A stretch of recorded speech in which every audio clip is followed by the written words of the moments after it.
আমাদের অধিকার চাই এবং যথেষ্ট সমতা বজায় রেখে আমরা আন্দোলন করতেছি।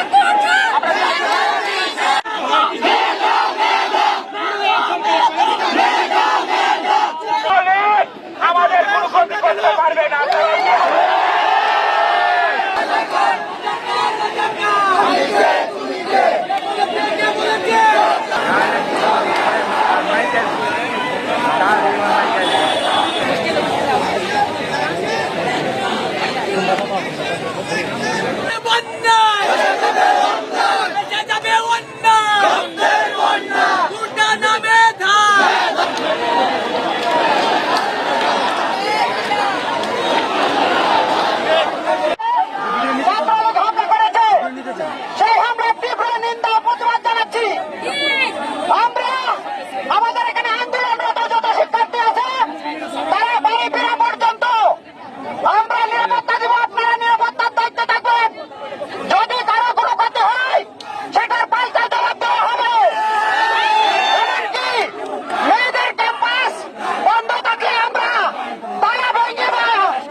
আমরা কিশোরগঞ্জ জেলার সাধারণ ছাত্রছাত্রীরা সকলে একত্রিত হয়ে একসাথে দুর্বার আন্দোলন করে তুলব।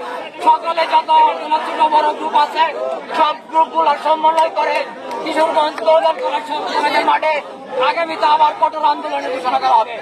করতে যাচ্ছিলাম, অতর্কিতভাবে ছাত্রলীগ আমাদের উপর হামলা চালায়। অতর্কিতভাবে ছাত্রলীগ এবং ছাত্রলীগ আমাদের উপর হামলা চালায় এবং তারা এখনো অস্ত্র নিয়ে কলেজ মুক্তমঞ্চে অপেক্ষা করতেছে।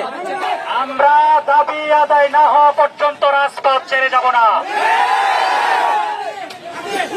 আমাদের উপর ছাত্রলীগ যেভাবে অতর্কিত হামলা করেছে আমরা সেখানে প্রতিরোধ করে তুলেছি।